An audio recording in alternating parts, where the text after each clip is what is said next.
The more I read about the brain, the more flawed I realize our species actually is. And unfortunately, even if you're smarter than average, that will not help you in all cases. You still need to work within the confines of your little monkey brain that had to evolve for millions of years in vastly different conditions than today. For example, this study shows that smart people are not better at getting rid of their own bias. In fact, they're sometimes worse. That is because smart people think they can just introspect their way out of bias. They think they can just close their eyes and destroy the biases in the marketplace of their own mind. But unfortunately, it doesn't work that way. Biases and fallacies are not the same type of cognitive task as solving a math problem. Therefore, you need to rely on something else to make sure that you don't fall into the traps of logical fallacies and bias. You need to read about them, you need to become aware of your own flaws, and you need to set yourself some rules to prevent errors. Let me give you an example outside the domain of bias. So, in my daily life, I've noticed that evening Michael is really smart and disciplined, but morning Michael, not so much. So, evening Michael decided to put his phone in his office at the end of the day to prevent morning Michael to waste the first few hours of the day on YouTube Shorts. Although evening Michael and morning Michael are the same person, it's easier for evening Michael to change his environment because he's not the one making the decision. It's the same thing for biases and fallacies. It's easier to spot them in other people than to spot them in yourself. That's why it's so important to set up rules and habits to guide you automatically, so you don't have to think about them in the moment. So, in this video, I'm going to be talking about my 5 main rules to remain intellectually honest. The goal of these rules is to slowly turn them into metacognitive habits so I don't have to think about them. Now, this is a work in progress, and I'll probably have to refine them in the future. And if you have any thoughts or advice, make sure to write them in the comments down below. So now let's start. Rule number 1 is do not let emotions put you into winning mode. I created this rule after a conversation I had with this one guy on Discord where I vehemently disagree with him. So we argued and argued and argued, and in the end, nothing was gained. There was no coming to Jesus moment. We just ended the call both thinking that the other person was stupid.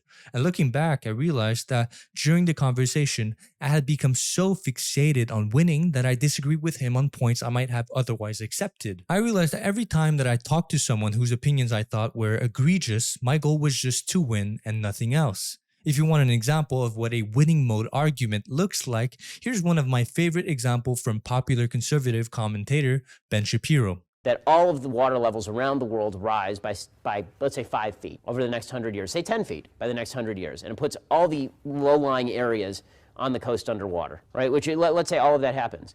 You think that people aren't going to just sell their homes and move? I first became aware of this issue while playing poker in casinos. Before trying to play live poker, I had studied pot odds, starting ranges, implied odds, and countless other strategies to play the game effectively. When I started playing the game in casinos, however, I noticed that every time I lost consecutively to bad hands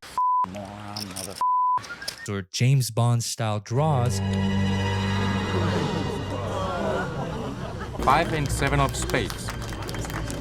A straight flush. my emotions took the better of me, and I started playing like a dumbass. That frustration and the way it was affecting my behavior was a wake-up call for me and is the main reason I quit playing poker. The tricky part about this rule and why it's in my notes is how hard it is to recognize it in the moment when emotions take control. It's a work in progress, but awareness is always the first step to solving the problem. Rule number 2 is always have 1 to 2 examples or citations ready on hand for anything that I say.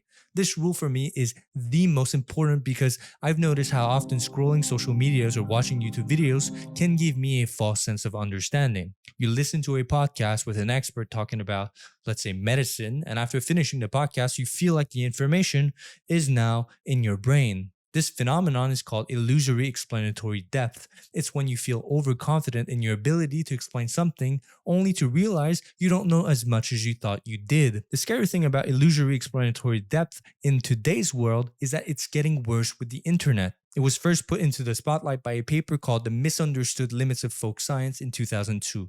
Now, in 2002, social medias like the ones we have right now didn't exist, and Google wasn't considered the main place to do your research yet. But scientists still found a significant gap between how much people thought they understood how something worked and how that thing actually worked. Fast forward to 2013, researchers found that just having access to Google exacerbated this effect and made people overestimate their own cognitive abilities more than people who didn't have access to Google. The reason this effect shows up is because we live in communities of knowledge and we have a hard time differentiating the information inside of our brains from the information outside of our brains. And because of the internet, that line between in and out is getting blurrier and blurrier.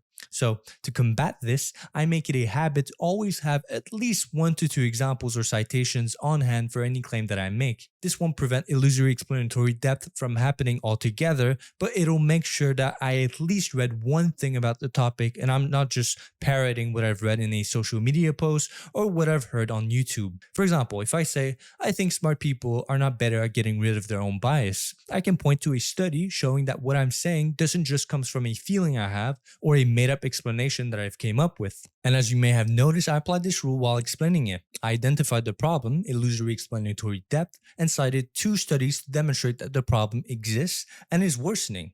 Rule number 3. If the process by which I arrive at an opinion is flawed, then my opinion should be considered wrong even if it turns out to be correct. This rule was also inspired by my poker experience. In poker, success isn't about winning individual hands, it's about making decisions that are consistently profitable over time.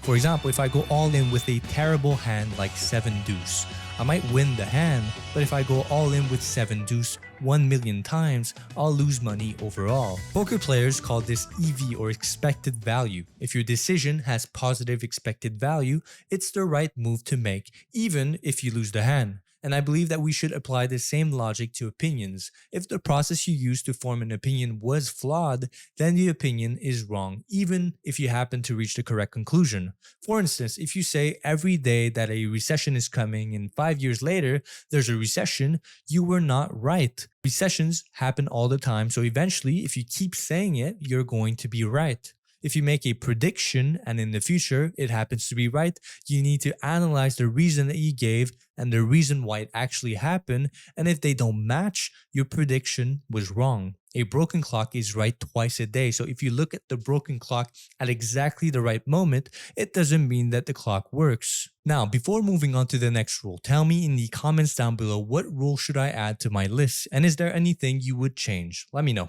Rule number 4 is always wait at least 48 hours before forming an opinion on breaking news. This rule might seem obvious, but I often feel it is not applied by a lot of people. During the first 48 hours of a story, there's just not enough information to form a strong opinion about what happened. By waiting 48 to 72 hours, you give the story time to unfold, allowing more facts to emerge and reducing the chance of jumping to conclusions based on incomplete or misleading information.